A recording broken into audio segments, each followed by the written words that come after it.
Welcome to AmeenAcademy.com. In India under Muslim rule, let us discuss about Bengal under Muslim rule.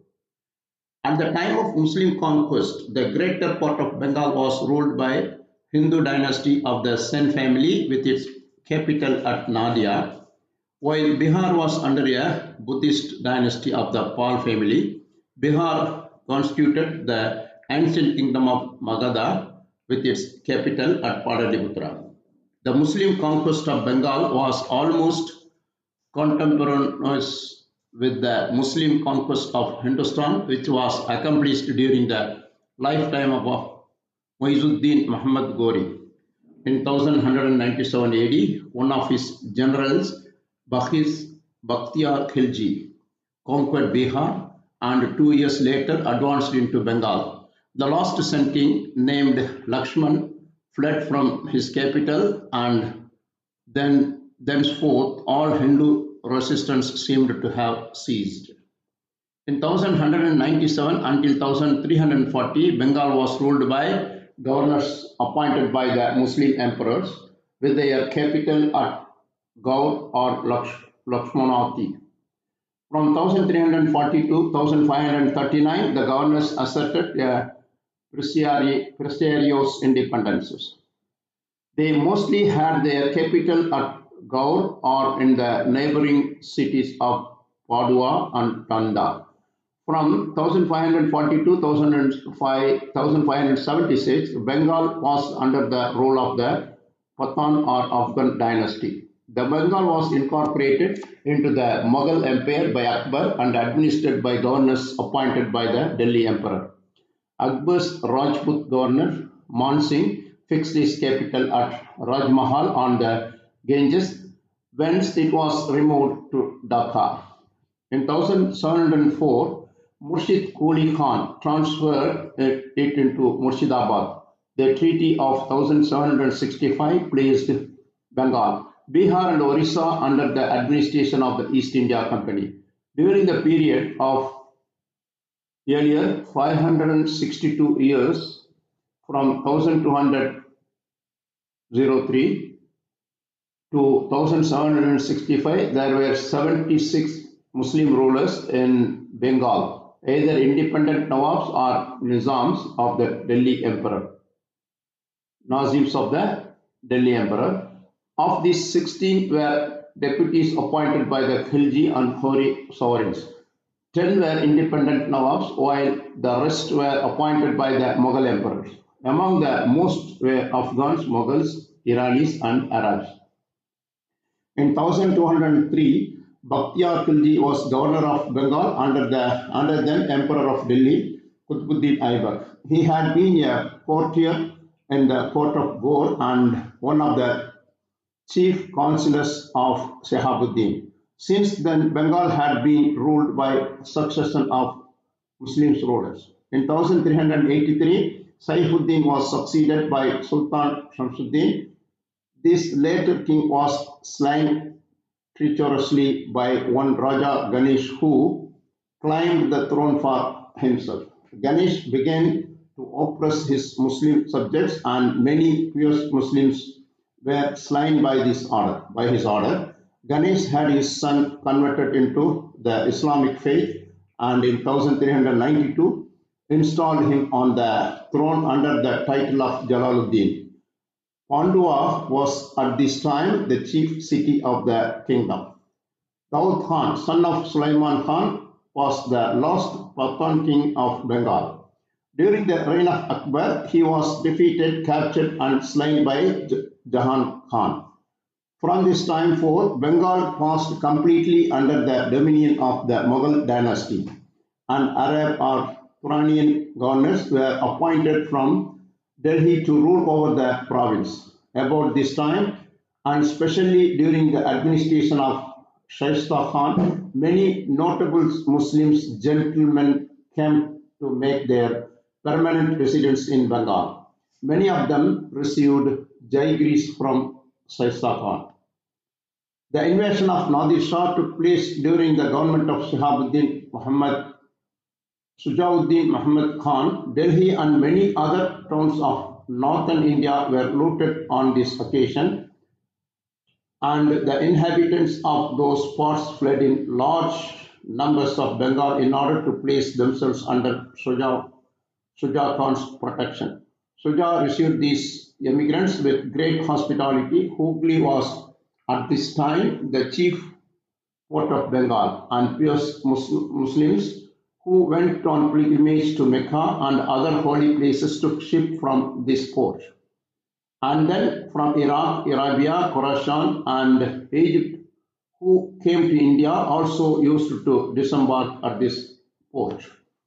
Thus, many foreign Muslims came in course of time to be settled in Bengal. On account of the oppression practiced by some of the emperors of Persia, many Armenian inhabitants of Georgia came from time to time by sea to Bengal and made their habitats here. And their descendants since then have been living in this country. The governors of Bengal used to treat these foreign settlers with a great deal of consideration and courtesy. And thus the capital city of Gaur not only grew in population and material splendor, it acquired importance also from the fact that it had become the abode of many men of culture, learning, and high birth.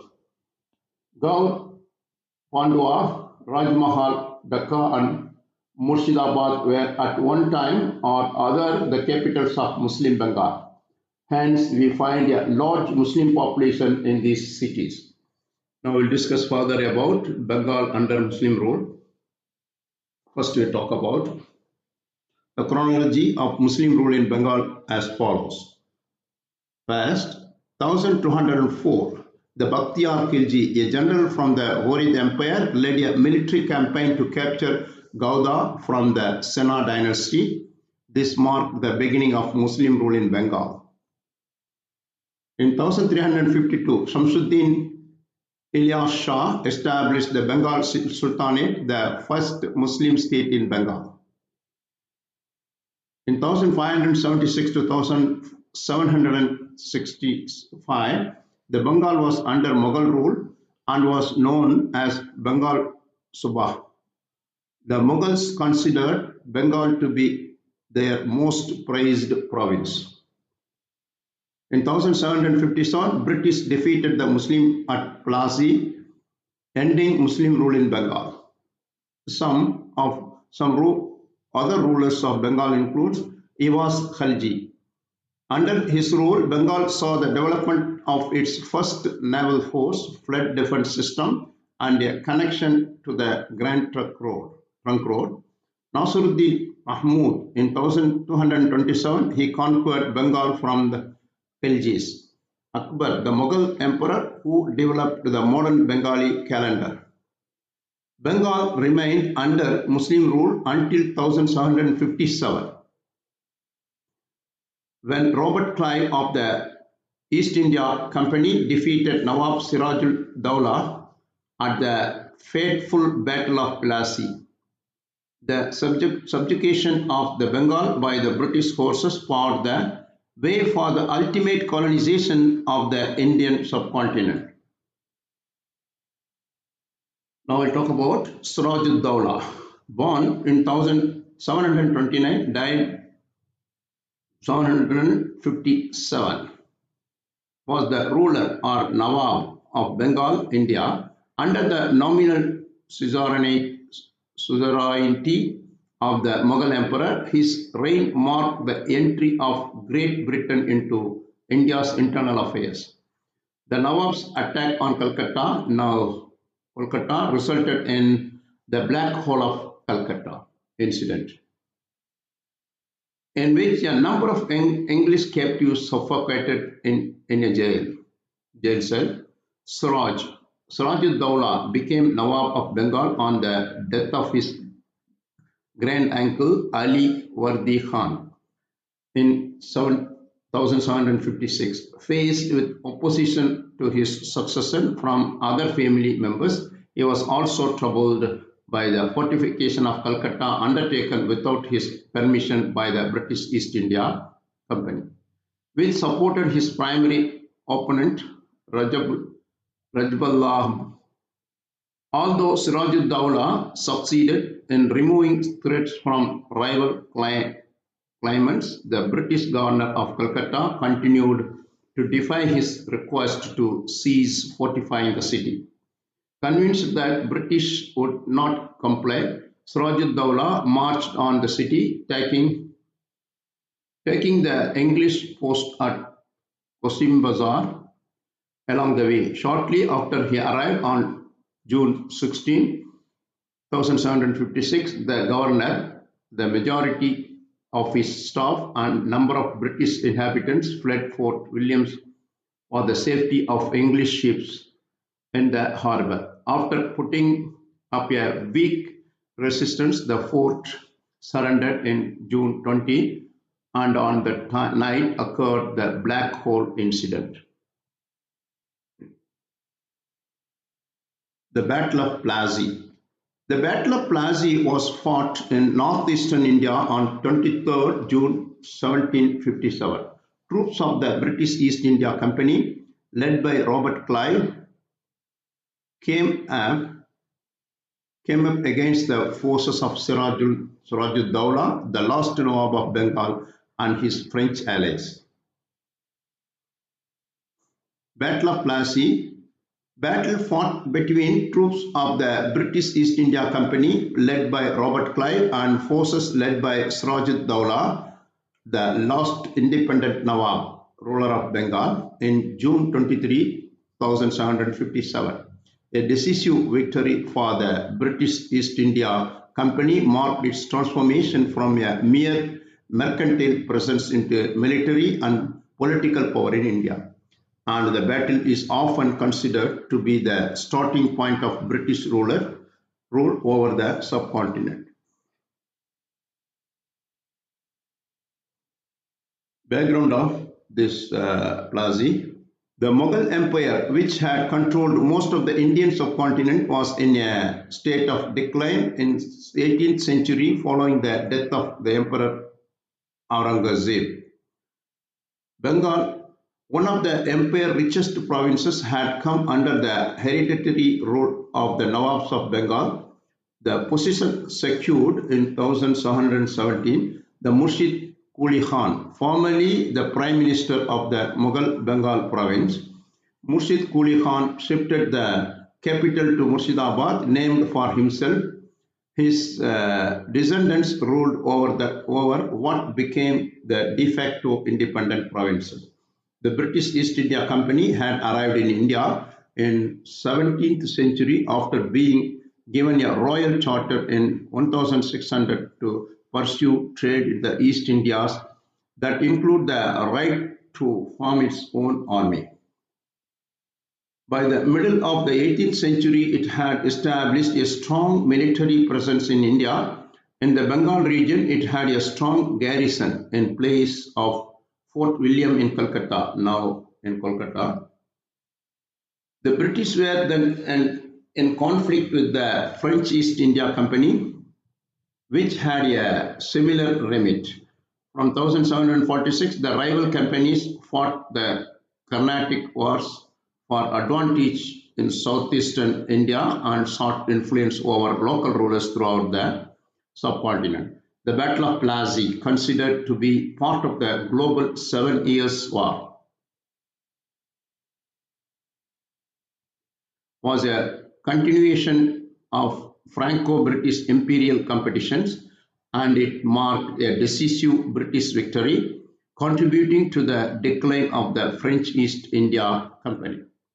In 1756, Sirajuddawla became a Nawab of Bengal and adopted a pro-French policy. He was unhappy with the fortification of Fort William and with British interference in local political affairs.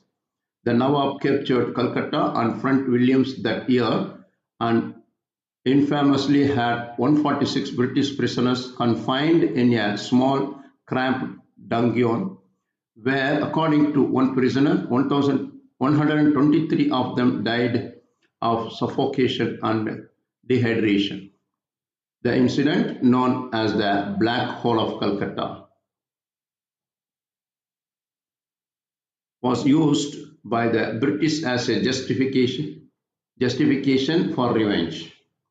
Robert Clive was sent from Madras to retake Calcutta. By February 1757, the British had taken Calcutta, and in March, Clive conquered the French fort of Chandernagore. The Nawab's forces and the British then squared off in series of minor battles.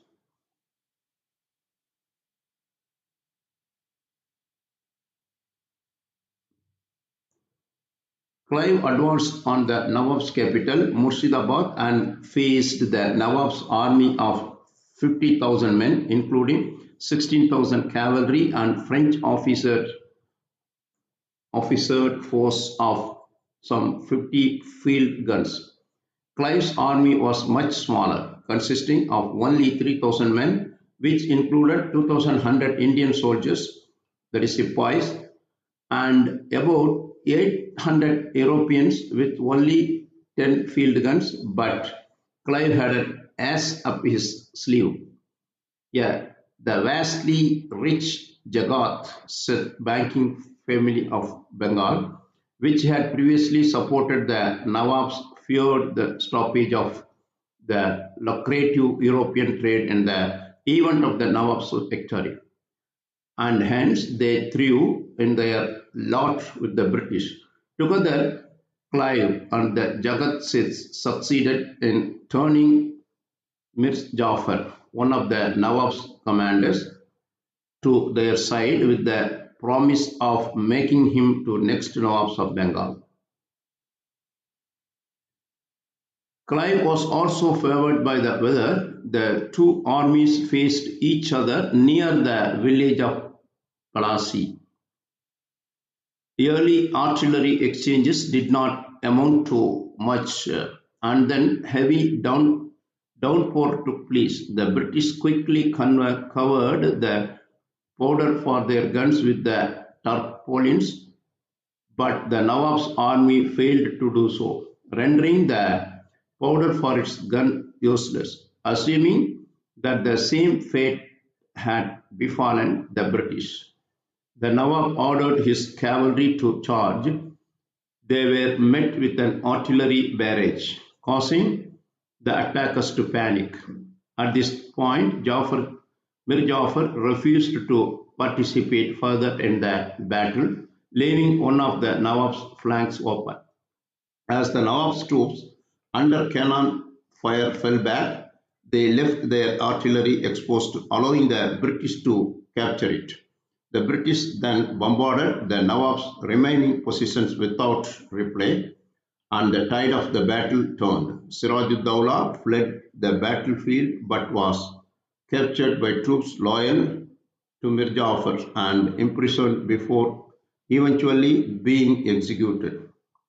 The British suffered 22 killed and 50 wounded, while the Nawab's armies suffered some 500 killed and many wounded.